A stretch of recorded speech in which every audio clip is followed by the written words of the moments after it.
Good morning. My name is Bingxing. Our group focus on OpenAI copyright infringement. Later on, we will expand from four aspects: copyright infringement allegation itself. And to begin with, OpenAI is an artificial intelligence research lab and company. One of its most famous products is ChatGPT. Microsoft is OpenAI's largest shareholder and partner. The GPT model will be pre-trained using large-scale text data, including a variety of books, articles, web content, conversation, and other forms of text, and can then be fine-tuned for specific tasks, such as task generation, question answering system, etc. What we are going to discuss today is precisely the alleged use of author copyright work without consent and consideration during the training process. Household name authors have filed at least four suits against OpenAI, and at the June Paul Tremblay and Mocha Award filed this complaint in California court. And in July, comedian and other author filed the legal action against OpenAI in California court too. And in the September, writer Michelle sued the company for clear infringement of intellectual property to train GPT in San Francisco in the form of class action lawsuit. And later on, the author Guild and 17 well-known authors, such as George Martin, filed the lawsuit in the South District of New York Court. The plaintiff argued that OpenAI scan and make use of the copyright work without permission, which help foster work that publisher would otherwise pay author to create. They are seeking award for damage and injunctive relief that might include changes to the ChatGPT program. While OpenAI have argued that AI training make fair use of copyright material scrapped from the internet, the plaintiff misconceived the scope of copyright, failing to take into account the limitation and exception that properly leave room for the innovation, like the large language model, now at the forefront of the artificial intelligence. Now welcome the Mitch to the second part. Thank you, Jin. And now we will look at OpenAI's corporate structure.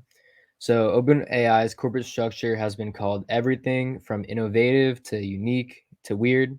In terms of corporate governance, the best way to describe it is flawed.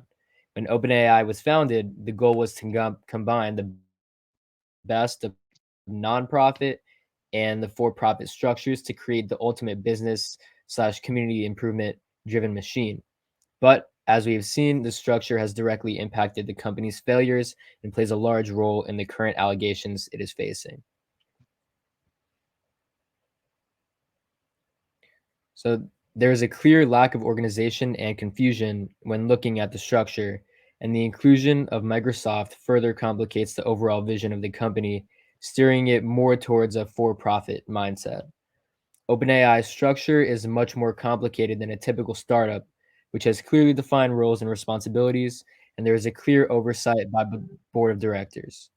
Looking at OpenAI's structure, it is less clear who controls the nonprofit side and who controls the for-profit side, and it is easy to see why the board of directors has allowed illegal activity to occur within the company. It is evident that OpenAI's board has utterly failed to monitor the actions of its officers, as Sam Altman, the CEO, and others are obviously inviting the company to take part in copyright infringement. Rather than instituting an adequate monitoring system, the board allows its officers to propagate illegal activity within the main processes of the company. Altman's statement regarding customer indemnification clearly shows that he has not been monitored, as he openly accepts that the company will be charged with copyright infringement charges and looks to indemnify specific customers from these charges.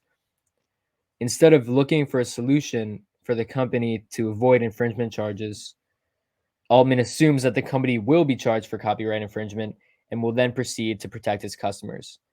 OpenAI is consciously engaging in illegal practices, and these infringement allegations include a central compliance risk. There is clearly not a system in place to prevent the company from engaging in copyright infringement, and the directors have ignored red flags as this is not the first time the company has been accused of copyright infringement.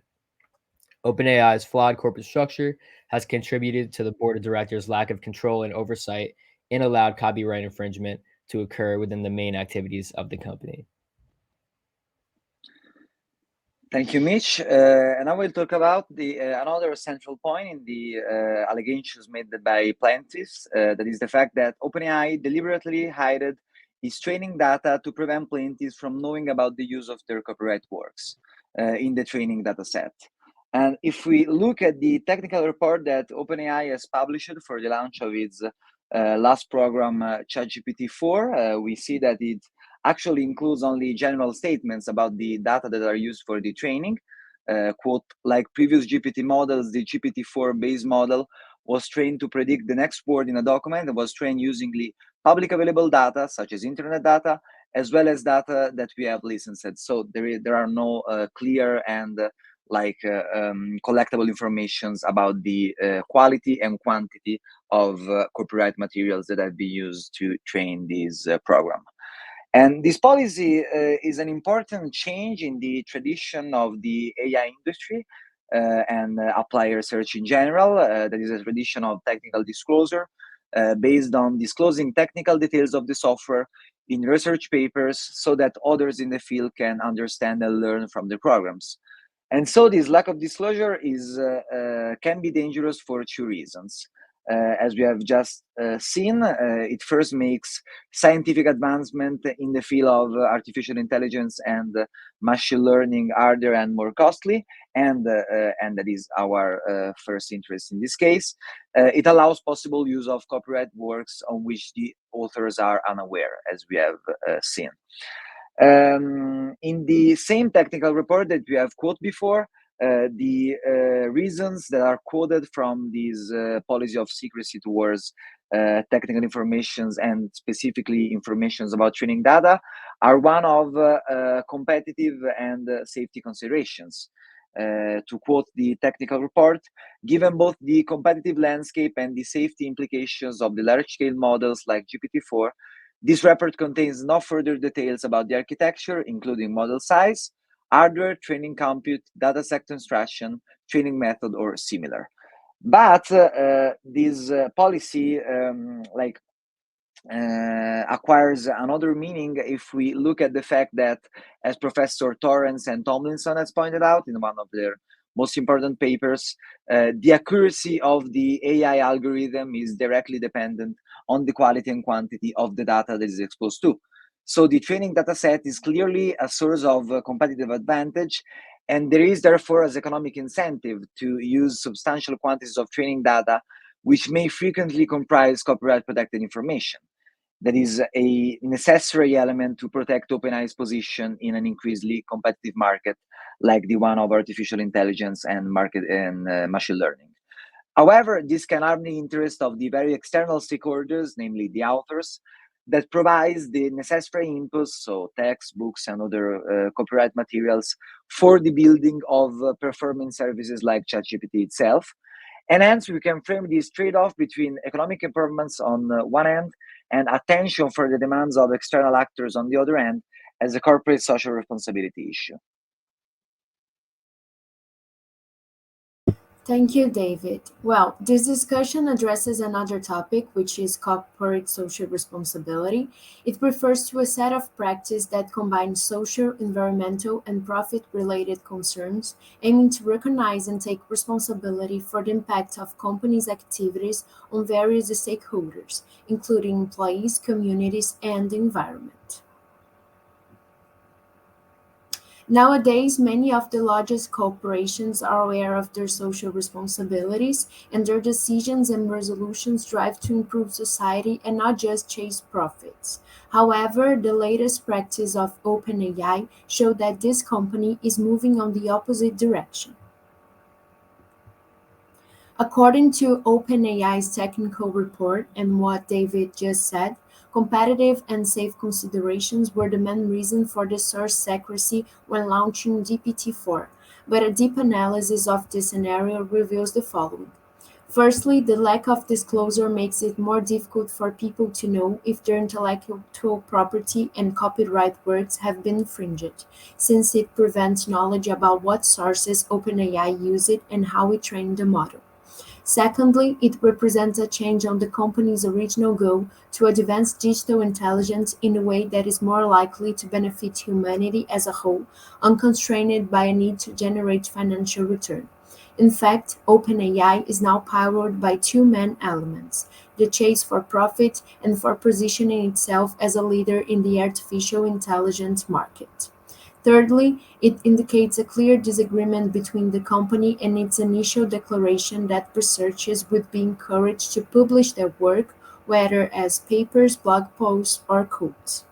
Moreover, aiming to compete with the biggest rivals existent in the industry, OpenAI, which was known for its non-profit status, has recently created a rapid profit sector, which enables the company to receive investments and provide investors with a return at 100 times their investment.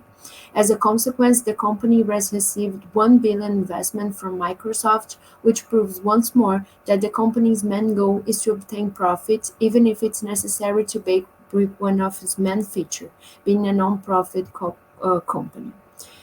In this sense, the option made by OpenAI to retain technical information about GPT-4 represents a company's decision to prioritize its participation in the market rather than its responsibility towards society and interests external parties, such as the authors who claim to have had their work used in the trainings to build artificial intelligence tools.